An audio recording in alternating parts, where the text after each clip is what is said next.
കൃഷ്ണ. എല്ലാവർക്കും മാധവത്തിലേക്ക് സ്വാഗതം.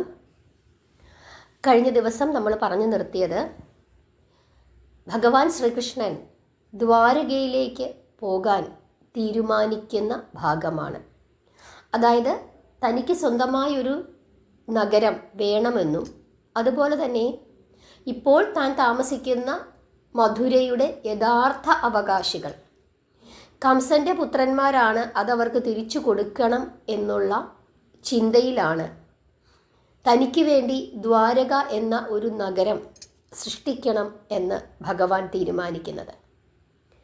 ഇപ്പോൾ മധുരയിൽ സംഭവിക്കുന്നത് മധുര ആക്രമിക്കുന്നതിനായി ജരാസന്ധനും ഒരു യവന രാജാവും അവിടേക്ക് എത്തുന്ന ഭാഗമാണ്. ആ കാര്യങ്ങളൊക്കെ തന്നെ നമ്മൾ കഴിഞ്ഞ അധ്യായത്തിൽ വളരെ വിശദമായി തന്നെ പറഞ്ഞു. ഇന്ന് നമ്മൾ ദ്വാരകയുടെ ഉൽപ്പത്തി അതാണ് പറയുന്നത്. വളരെ ശ്രദ്ധിച്ചു കേൾക്കേണ്ടുന്ന ഭാഗമാണ്. കാരണം ഭഗവാന്റെ ദ്വാരക, ഭഗവാൻ സൃഷ്ടിച്ച ആ ദ്വാരകയുടെ നേർക്കാഴ്ചയാണ് ഇന്ന് നമ്മൾ പറയാനായിട്ട് പോകുന്നത്. അതുകൊണ്ട് തന്നെ കണ്ണടച്ചിരുന്നു വേണം നിങ്ങൾ ഓരോ വാചകങ്ങളും കേൾക്കേണ്ടത്.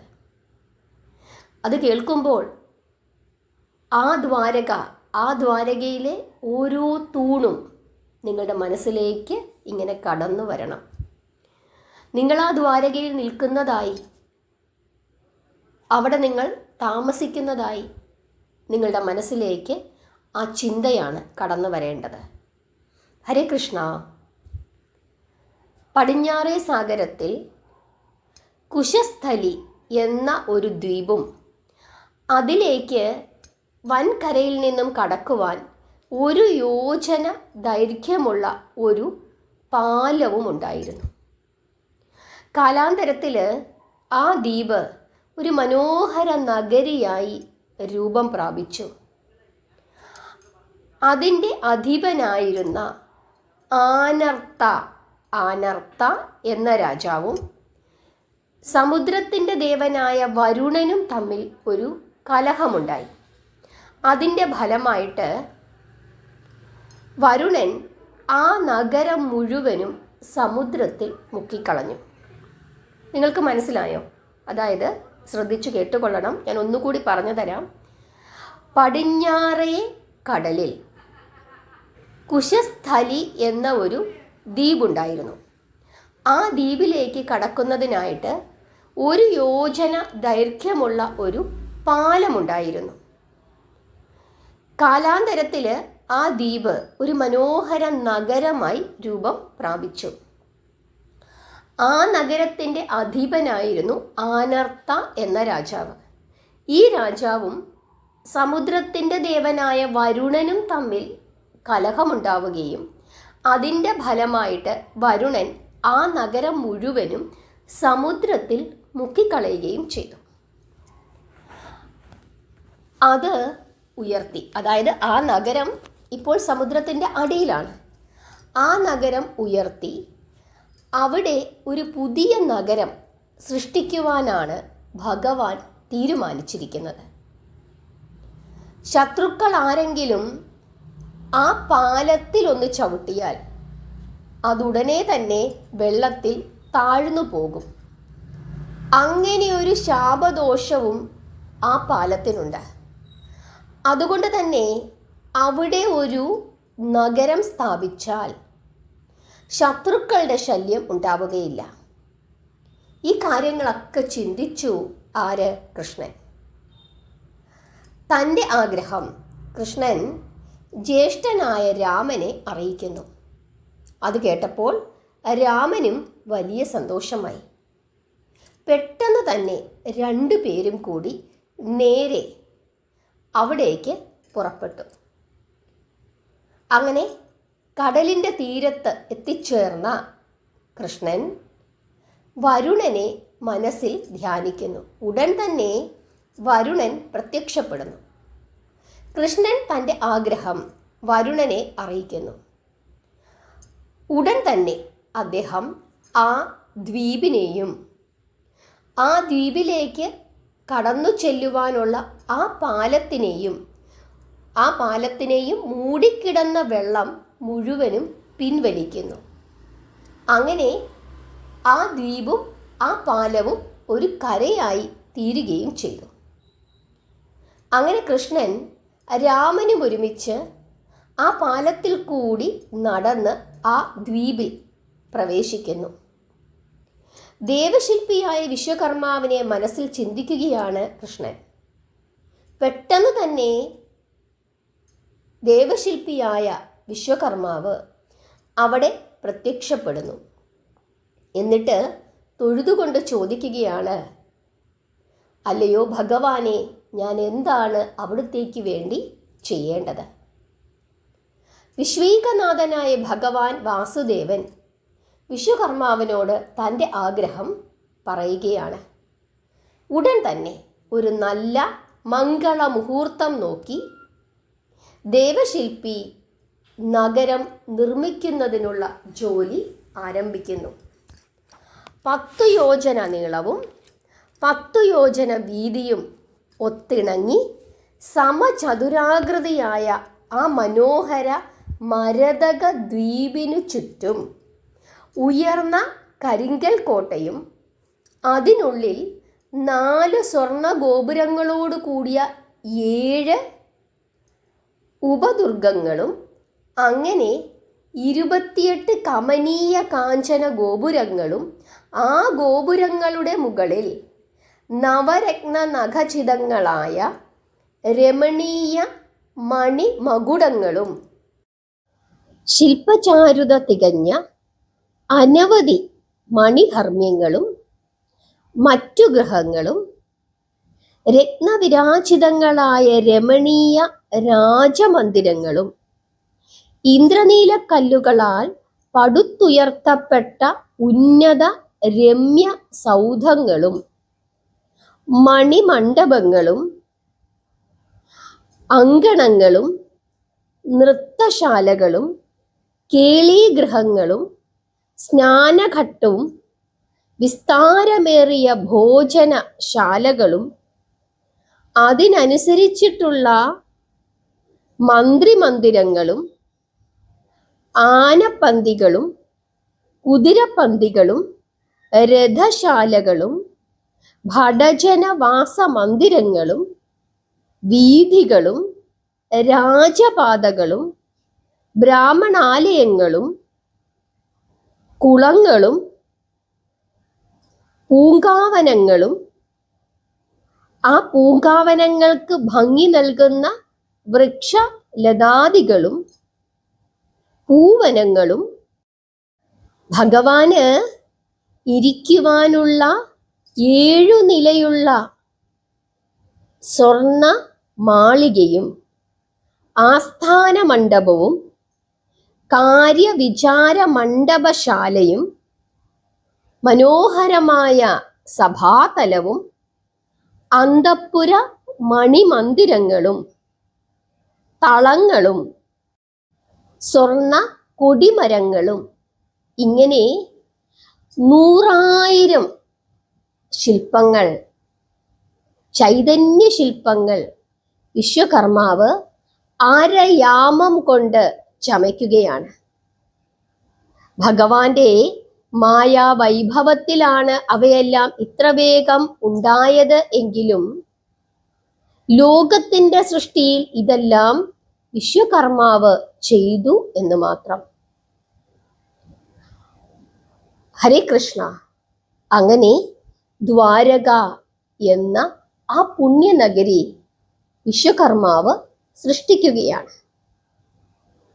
പരമാത്മാവിനെ ദർശിക്കുവാനുള്ള ദ്വാരം എന്ന അർത്ഥത്തിലാണ് ഈ നഗരിക്ക് ദ്വാരക എന്ന് പേര് നൽകുകയും ചെയ്തത്. കൃഷ്ണനാണ് അപ്രകാരമുള്ള ഒരു പേര് നൽകിയത്. സർവത്ര കാഞ്ചനമയമായ ആ പുരം അങ്ങനെ ചമച്ചതിനു ശേഷം ദേവശില്പി കൃഷ്ണന്റെ അനുഗ്രഹങ്ങളെല്ലാം വാങ്ങി അവിടെ നിന്നും അന്തർധാനം ചെയ്തു.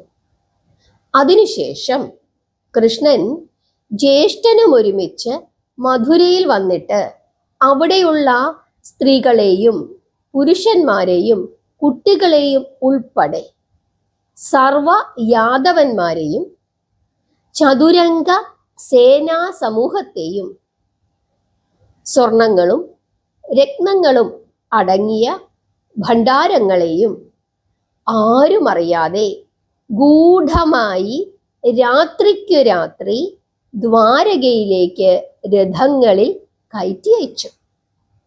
പുറകെ കൃഷ്ണനും അവിടെ എത്തിച്ചേർന്നു. തങ്ങൾക്ക് ഇഷ്ടമുള്ള ഗ്രഹങ്ങൾ തിരഞ്ഞെടുത്തു താമസിച്ചു കൊള്ളുവാൻ അദ്ദേഹം അവർക്ക് അനുവാദം കൊടുത്തു. ഓരോരുത്തരും അവരവരുടെ സ്ഥാനമനുസരിച്ചിട്ടുള്ള മന്ദിരങ്ങൾ തിരഞ്ഞെടുക്കുകയും അവിടെ താമസിക്കുകയും ചെയ്തു. മധുരയിൽ നിന്ന് പുറപ്പെട്ടപ്പോൾ തങ്ങൾക്കുള്ള വസ്ത്രങ്ങളും ധനങ്ങളും സമ്പത്തുകളും അങ്ങനെ എല്ലാം തന്നെ അവര് അവിടെ നിന്നും കൊണ്ടുപോരുകയും ചെയ്തു. ബ്രാഹ്മണാലയങ്ങളിൽ ബ്രാഹ്മണരും ക്ഷത്രിയ മന്ദിരങ്ങളിൽ യാദവ ക്ഷത്രിയരും അങ്ങനെ സന്തോഷത്തോടു കൂടി പ്രവേശിച്ചു.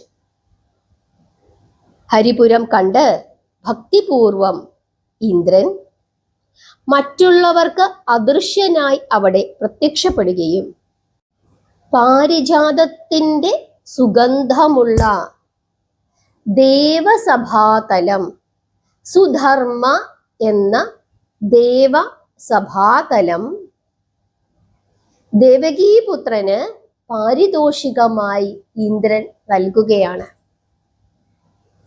സുധർമ്മയിൽ വാഴുന്നവർക്ക് മരണഭീതി ഉണ്ടാകുന്നതല്ല എന്നുള്ളതാണ് അതിൻ്റെ പ്രത്യേകത.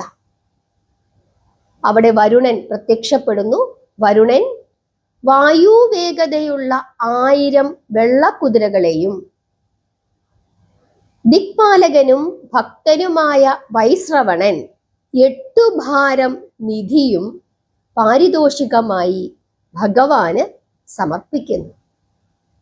അങ്ങനെ എല്ലാ ദിക്പാലകന്മാരും ഓരോരോ വിശേഷപ്പെട്ട സാധനങ്ങൾ ഭഗവാന് തിരുമുൽ കാഴ്ചയായി സമർപ്പിക്കുന്നു.